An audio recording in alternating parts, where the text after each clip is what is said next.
வீடியோக்குள்ளே போகிறதுக்கு முன்னாடி சேனலை சப்ஸ்கிரைப் பண்ணி வச்சுக்கோங்க. கூட இருக்கிற அந்த பெல் ஐக்கானையும் கிளிக் பண்ணிக்கோங்க.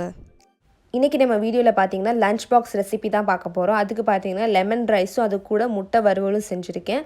அதை எப்படி செய்கிறதுன்னு பார்க்கலாம்.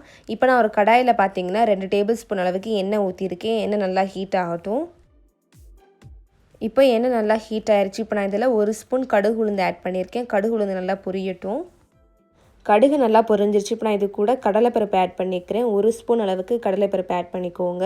அடுத்து பார்த்திங்கன்னா முந்திரி ஆட் பண்ணிக்கிறேன். ஒரு 4 முந்திரியை உடச்சி ஆட் பண்ணிக்கிறேன். முந்திரி ஆட் பண்ணிங்கன்னா நல்லா டேஸ்ட்டாக இருக்கும். இப்போ நான் இது கூட காய்ந்த மிளகாய் ஆட் பண்ணிக்கிறேன். நான் ஒரு 2 காய்ந்த மிளகாய் ஆட் பண்ணியிருக்கேன். உங்களுக்கு காரம் கூட வேணும் அப்படின்னு நீங்கள் கூட ஆட் பண்ணிக்கலாம். அடுத்து பார்த்திங்கன்னா கொஞ்சமாக பெருங்காயத்தூள் ஆட் பண்ணிக்கோங்க. இப்போது எல்லாமே நல்லா பொரிஞ்சிருச்சு. இப்போ நான் இது கூட மஞ்சத்தூள் ஆட் பண்ணிக்கிறேன். ஒரு 1/4 டீஸ்பூன் அளவுக்கு மஞ்சத்தூள் ஆட் பண்ணிக்கோங்க. அடுத்து பார்த்திங்கன்னா கொஞ்சம் கருவேப்பிலையும் ஆட் பண்ணிக்கோங்க. இப்போ நம்ம எல்லாத்தையுமே சேர்த்து நல்லா கலந்து விட்டுறலாம். மிக்ஸ் பண்ணிவிட்டு அடுப்பை ஆஃப் பண்ணிக்கோங்க. அதுக்கப்புறம் நம்ம சாதத்தை ஆட் பண்ணிக்கலாம். இப்போ நம்ம இதில் சாதத்தை ஆட் பண்ணிடலாம். ஆட் பண்ணிவிட்டு எல்லாத்தையுமே நம்ம நல்லா மிக்ஸ் பண்ணிடலாம்.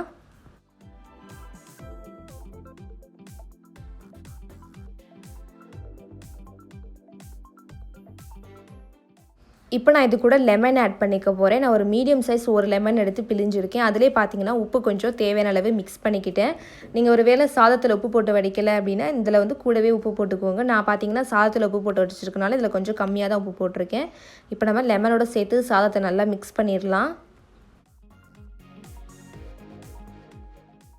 இப்போ நமக்கு சூப்பராக லெமன் சாதம் ரெடி ஆயிடுச்சு. அடுத்து நம்ம முட்டை வறுவல் எப்படி செய்கிறதுன்னு பார்க்கலாம்.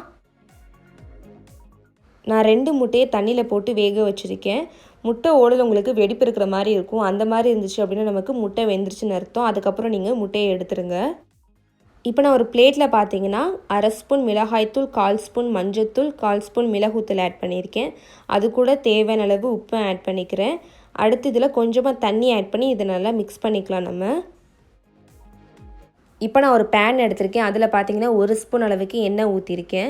நம்ம மிக்ஸ் பண்ணி வச்சுருக்க மசாலாவில் பார்த்தீங்கன்னா நம்ம வேக வச்ச முட்டையை நல்லா பிரட்டிக்கலாம். நான் 2 முட்டையுமே பார்த்தீங்கன்னா 2ஆக கட் பண்ணிக்கிட்டேன்.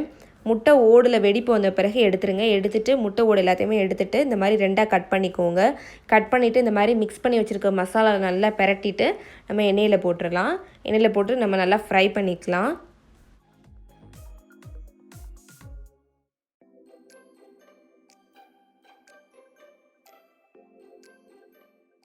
ரெண்டு நிமிஷம் இதை நம்ம அடுப்பில் வச்சுக்கலாம். முட்டை ரொம்ப நேரம் அடுப்பில் இருந்துச்சுன்னா ரொம்ப ஹார்டாயிரும். ஸோ கரெக்டாக 2 நிமிஷம் மட்டும் வச்சுக்கோங்க. இப்போ 2 நிமிஷம் ஆயிடுச்சு. நமக்கு சூப்பராக முட்டை வறுவல் ரெடி ஆயிடுச்சு. லெமன் சாதத்துக்கும் முட்டை வறுவலுக்கும் அவ்வளோ டேஸ்ட்டாக இருக்கும். கண்டிப்பாக நீங்களும் இது போல் ட்ரை பண்ணி பாருங்கள். கண்டிப்பாக உங்களுக்கு இந்த லஞ்ச் பாக்ஸ் ரெசிபியும் பிடிச்சிருக்குன்னு நினைக்கிறேன். பிடிச்சிருந்தா மறக்காமல் லைக் பண்ணிக்கோங்க. ஃபேஸ்புக்கில் உங்கள் ஃப்ரெண்ட்ஸ் கூட எல்லாத்துக்கூடயுமே ஷேர் பண்ணிக்கோங்க. சேனலுக்கு புதுசாக இருக்கீங்கன்னா மறக்காமல் சேனலை சப்ஸ்கிரைப் பண்ணி வச்சுக்கோங்க. கூட இருக்கிற அந்த பெல் ஐக்கானை கிளிக் பண்ணிக்கோங்க.